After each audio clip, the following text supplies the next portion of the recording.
1 year పని చేస్తుంది అంతేనా? తర్వాత వయసు పెరిగింది కదా, సంవత్సరం పవర్ మారుతుంది. వయసు పెరిగే కొద్దిగా పవర్ మారుతుంది, మనం మార్పిచ్చేసుకోవాలి. అందుకే ఈసారి అంటే డీటెయిల్స్ తేడా వచ్చేది అక్కడ దాకా పరిగెట్టుకు వెళ్ళకుండా దగ్గరలో చూపించుకున్నా అన్ని డీటెయిల్స్ కొద్దిగా తెలుసుకుంటారా అదే శాంతిని.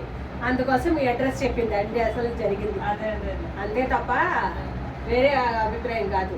తెలుసుకొని ఇంకేంటంటే 1 ఇయర్కి మార్పించుకోవాలని ఇప్పుడు డీటెయిల్స్ చెప్పారు. ఈసారి ఏం చెప్తానంటే అక్కడ దాకా 1 ఇయర్ పరిగెట్టుకు వెళ్ళకుండా ఇక్కడే మార్పించేసుకుందామని. ఒకసారి అర్థంలో ఒకసారి చూడండి, మీకు క్లారిటీ ఉందని తెలుసు. పైన అక్షరాలు కనిపిస్తున్నాయి, హెచ్టి సివి తర్వాత కే ఏ తర్వాత లెటర్ ఎంఎంటి లాగుంది. తర్వాత ఎస్ఎల్ కనపడట్లేదు, కొంచెం పెద్దగా ఉన్నాయి మాత్రమే కనిపిస్తుంది. బాగానే కనపడుతున్నాయా? యుఏఎక్స్ఐ అయితే ఇంకా క్లియర్ గా స్పష్టంగా ఉన్నాయి, పెద్దవి అయితే అలాగే ఉండండి. దగ్గర ఇదైతే చిన్న చిన్న అక్షరాలు కూడా కనిపిస్తాయి బాగా. ఇది పట్టుకోండి, క్లారిటీగా ఉంటుంది. ఇదైతే దగ్గరగా చదివేస్తాను బాగా. ఈ నియోజకవర్గ పరిధిలో ఇది పాతదైనా కూడా చిన్న అక్షరాలు కనిపించేస్తాయి.